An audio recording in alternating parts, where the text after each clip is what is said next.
Haleluya.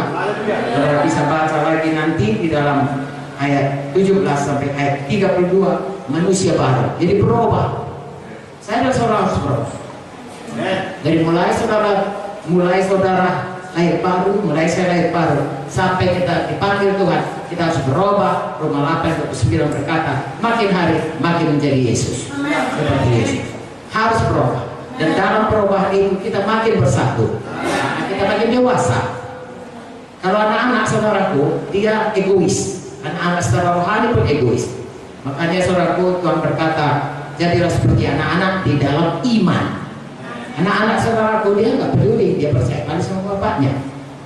Ya, saya lihat anak-anak saudaraku di kolam renang, kemudian dia berenang, banyak di kolam. Apa dikatakan? Dilompatkan ya dirinya.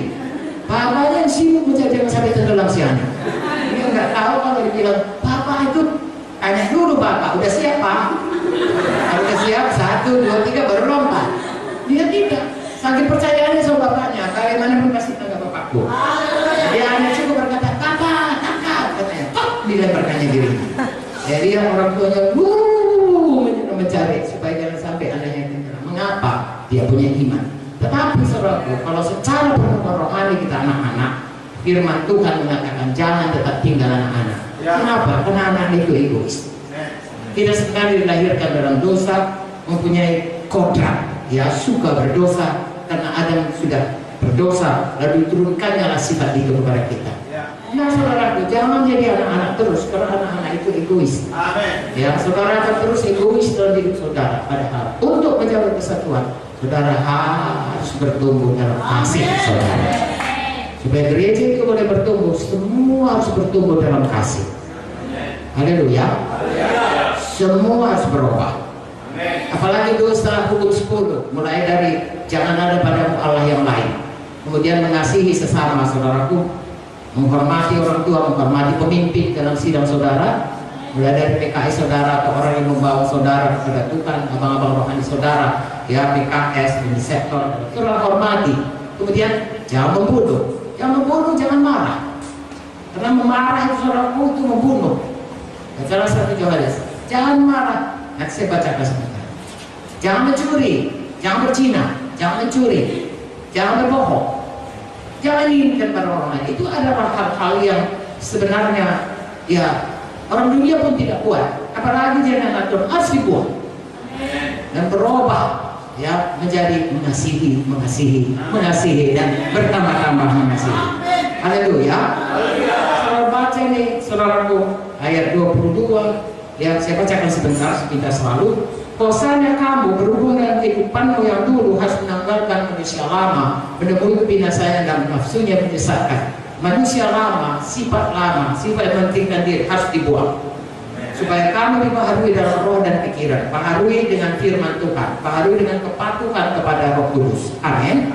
Dan mengenakan manusia baru yang telah diciptakan menurut kehendak Allah dalam kebenaran dan kekudusan yang sesungguhnya, berubah menjadi seperti Yesus. Amen. Lalu ayat 25 sampai 32 beberapa nasihat dengan baik saya. Karena itu buanglah dusta. Halo. Penyelidikan dalam dunia kekristenan mengatakan 90% orang Kristen masih bohong. Bohong kecil, bohong abu-abu. Tidak boleh ada dalam hidup kita. Ya ada rahasia, tidak ada rahasia. Lebih dari itu, rasa dari saudaraku, lebih bagus saudara katakan hal sebenarnya, apapun risikonya, Tuhan akan mengampuni dan Tuhan akan memimpin kita terus pada kedewasaan rohani. Jangan bohong. Haleluya. Sini dikatakan, yang pertama sekali dari pembaharuan ini adalah buang dusta. Ya. Mudah sekali bohong. Kalau dulu sebelum ikut Tuhan mudah sekali bohong, jangan lagi mau. Katakan Tuhan, aku mau berkata ya dia kasih. Tolong aku Roh Kudus. Kapan kita mau bohong, buang itu, pakai manusia baru, berkata ya dia kasih. Tidak. Amin. Apabila kamu menjadi marah, janganlah kamu berbuat dosa, janganlah matahari terbenam sebelum padam amarahmu. Mengampuni. Semua harus mengampuni.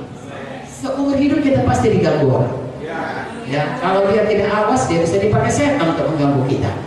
Kalau dia belum dewasa rohaninya, memang dia suka, saudaraku, ya, hal-hal yang mengganggu, maka dia akan mengganggu kita. Tapi yang mana pun itu, firman berbilang harus kita ampuni.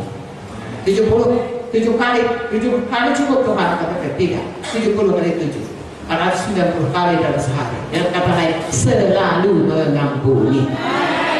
Amin, saudaraku. Sebab mengapa? Ayat 27, jangan beri kesempatan kepada iblis.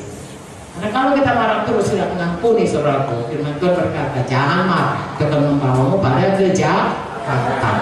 Iblis akan mengambil kesempatan, saudaraku, membuat kita dendam, membuat kita tidak mengampuni, bahkan kemudian, saudaraku, memberikan penyakit kepada kita.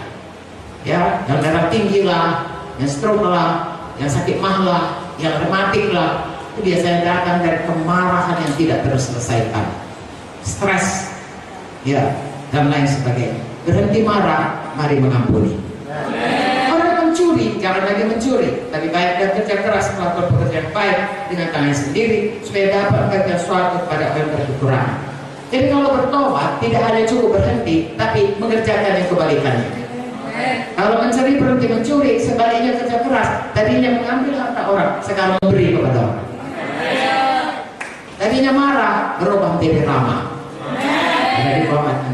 Tadinya saudara mencuri, tadi sudah katakan, lalu kemudian memberi. Tadinya bohong, lalu berkata, iya di atas siap. Ya, haleluya. Bukan saja ya di atas siap, setiap perkataan yang memberkati. Berubah dia. Haleluya.